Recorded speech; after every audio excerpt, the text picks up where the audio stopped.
Hello दोस्तों, आप लोगों को स्वागत है अपने यूट्यूब चैनल D1 मैथमेटिक्स में। दोस्तों मैं हूं दीपक कुमार।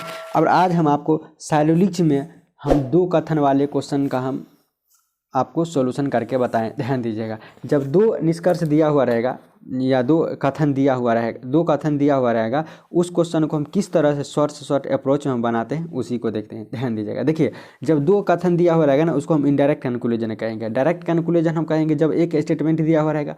अभी हम आपको दो कंक्लूजन वाले दो कथन वाले क्वेश्चन का हम आपको करके बताते हैं, या उसको मतलब हम उसका क्या करते हैं, कोई डिटेल सॉल्यूशन हम बताते हैं। ध्यान दीजिएगा, देखिए सबसे पहले क्या इनडायरेक्ट कंक्लूजन कहते हैं। उसे क्या कहते हैं? इनडायरेक्ट कंक्लूजन कहते हैं।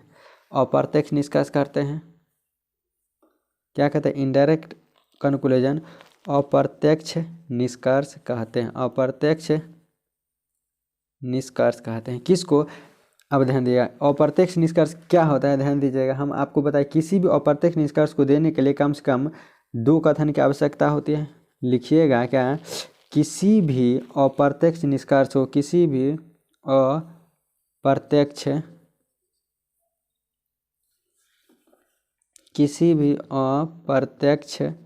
निष्कर्ष को किसी भी अप्रत्यक्ष निष्कर्ष को देने के लिए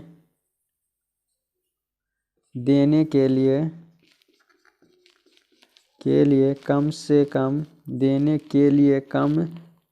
से कम दो कथन की आवश्यकता, कम से कम दो कथन की आवश्यकता होती है। दो कथन की आवश्यकता होती है।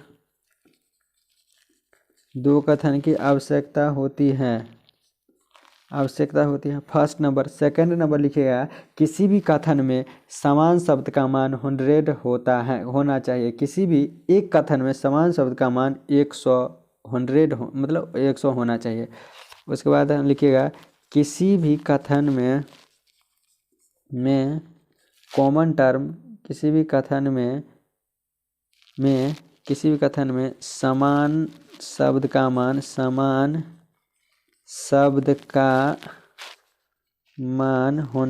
होना चाहिए। थर्ड में आप लिखिएगा क्या? थर्ड में क्या लिखिएगा कि दोनों कथनों में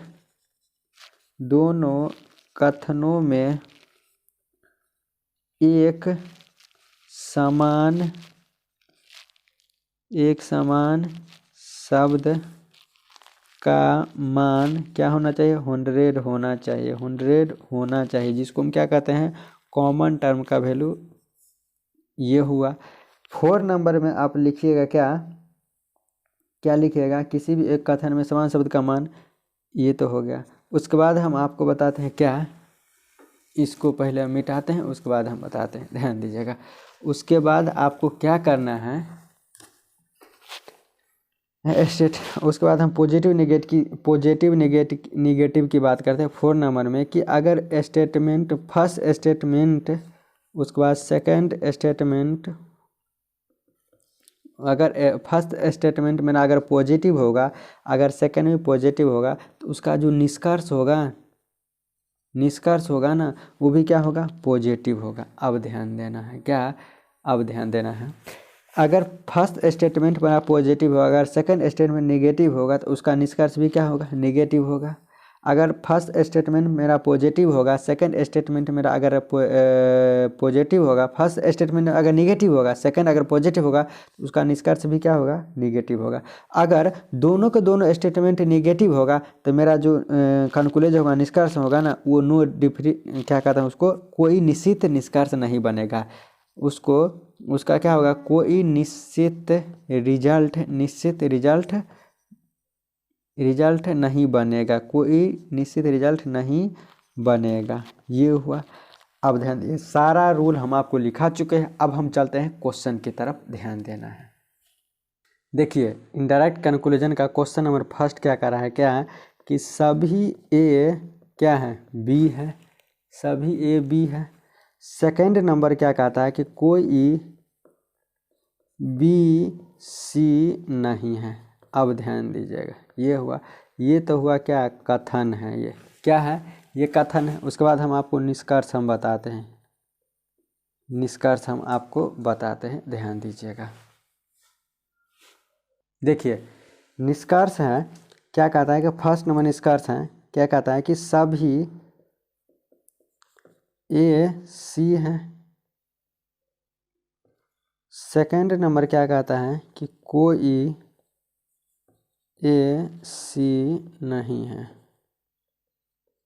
थर्ड नंबर क्या कहता है कि कोई सी ए नहीं है। ये हो गया, थर्ड नंबर हो गया। फोर्थ नंबर क्या कहता है, क्या कि कुछ ए सी नहीं है। फाइव नंबर क्या कहता है कि कुछ सी ए नहीं है। ये होता है आपको, ये क्या है, निष्कर्ष है। अब ध्यान दीजिएगा, हालांकि इस निष्कर्ष हम और लिखाएंगे। चलिए सिक्स नंबर क्या कहता है, ध्यान दीजिएगा, क्या कहता है कि कुछ ए बी है। सेवन नंबर क्या कहता है कि कुछ बी ए है।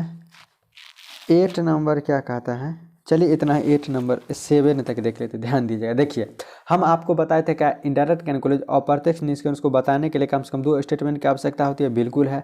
उसके बाद हम बताए थे क्या, उसमें वैल्यू पुट कीजिए।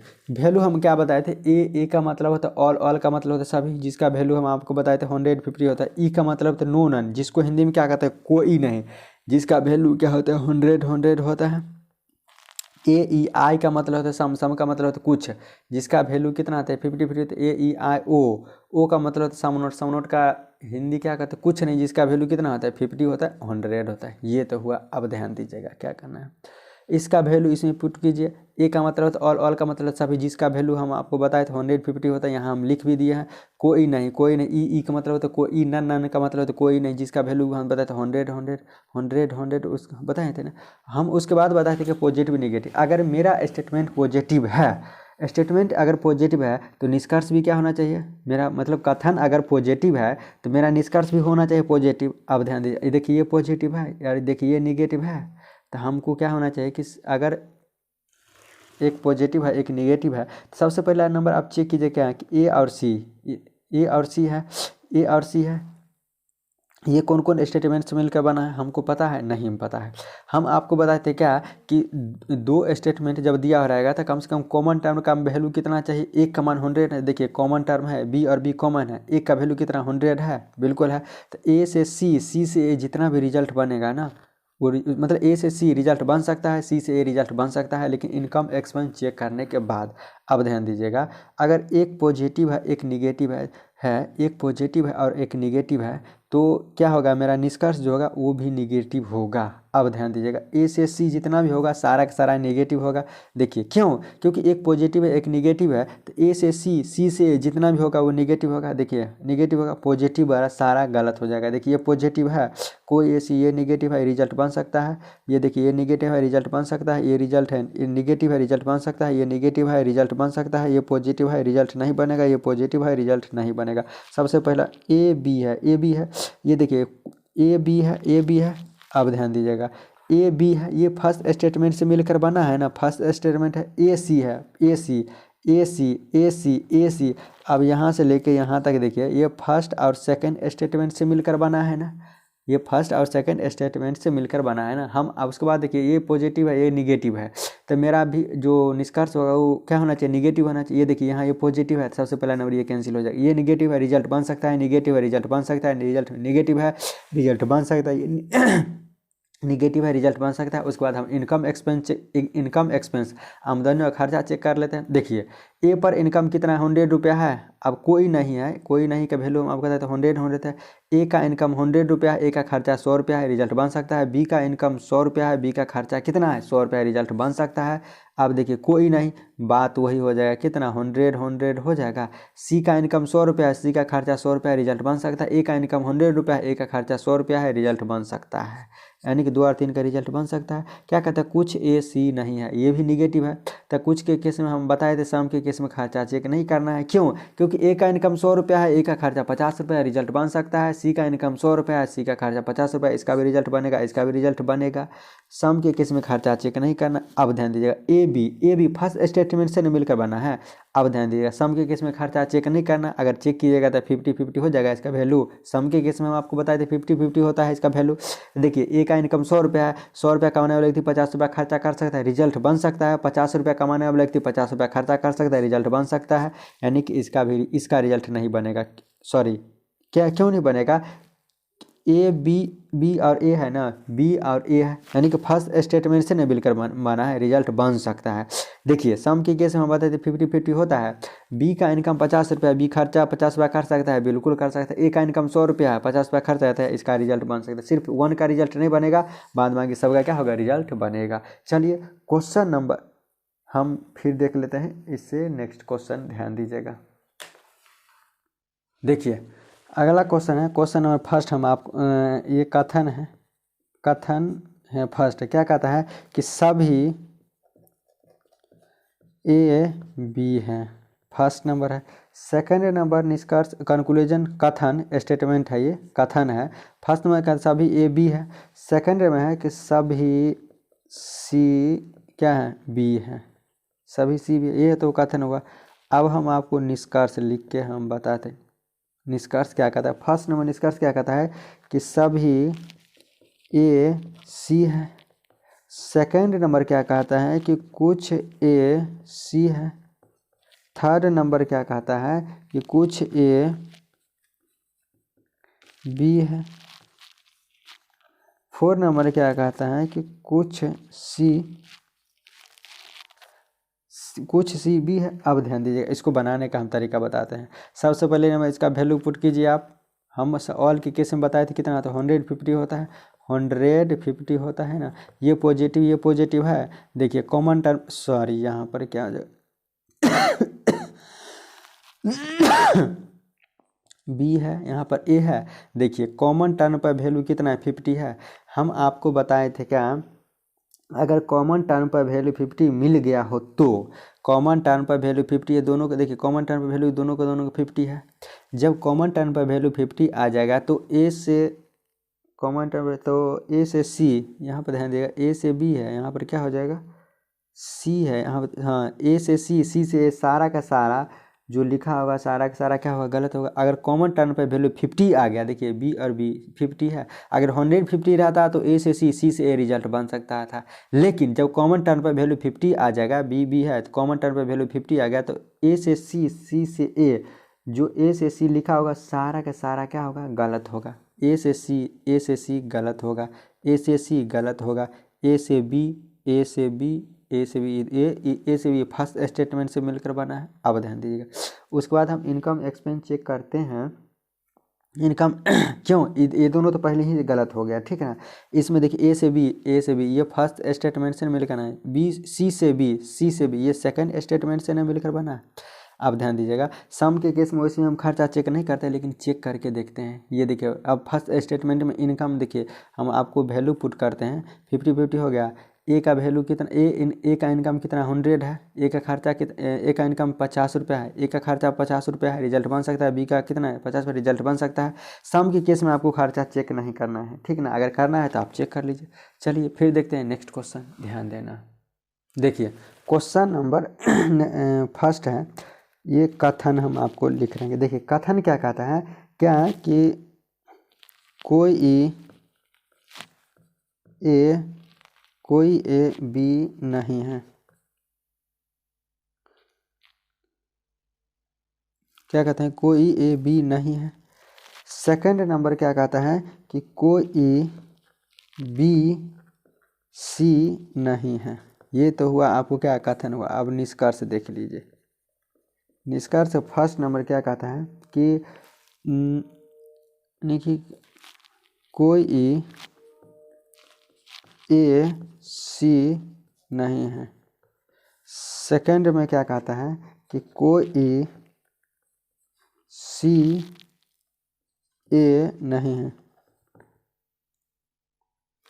कोई सी ए नहीं है। थर्ड नंबर क्या कहता है कि कुछ ए बी नहीं है, नहीं है। 4 नंबर क्या कहता है कि कुछ बी सी नहीं है। अब ध्यान दीजिएगा, हम ये तो हो गया। उसके बाद हम आपको बताए थे क्या कि सबसे पहले नंबर वैल्यू पुट कीजिए। देखिए कोई नन के केस में हम बताए तो 100 होता है, नन के केस में बताए तो 100 होता है। देखिए कॉमन टर्म पे वैल्यू कितना है, 100 है, 100 कॉमन टर्म पे वैल्यू 100 है। तो ए से सी से ए जो भी लिखा होगा गलत होगा, ए से सी गलत होगा, ए से सी गलत होगा ना, ए से बी ये फर्स्ट स्टेटमेंट से मिलकर ना, बी से सी ये सेकंड स्टेटमेंट से मिलकर बना है ना। अब ध्यान दीजिएगा, देखिए ये भी निगेटिव है, ये भी निगेटिव है। जब दोनों में निगेटिव आ जाए तो ए से सी में कोई रिजल्ट नहीं बनेगा, ए से सी में कोई रिजल्ट नहीं बनेगा, ए से सी में कोई रिजल्ट नहीं बनेगा, ए से सी से ए कोई रिजल्ट नहीं बनेगा। कब? जब दोनों में निगेटिव आ जाएगा तब। ये हो गया। ये देखिए ए से बी है, ये तो फर्स्ट स्टेटमेंट, ये भी फर्स्ट स्टेटमेंट से मिलकर बना है। नन के केस में है, नन के केस में ये भी तो कोई ए बी नहीं है। कोई के वैल्यू हम बताए थे 100 होता है। ये सम के केस में खर्चा चेक नहीं करना है, यानी कि 3 और 4 का रिजल्ट बनेगा, पहला और दूसरा का रिजल्ट नहीं बनेगा। ये तो हुआ क्वेश्चन। अब हम आपको ये 2 स्टेटमेंट से न बना कर बताएं, अब हम आपको 3 स्टेटमेंट वाले क्वेश्चन लिख के बताते हैं। ध्यान दीजिएगा, बहुत अच्छा से समझाते हैं।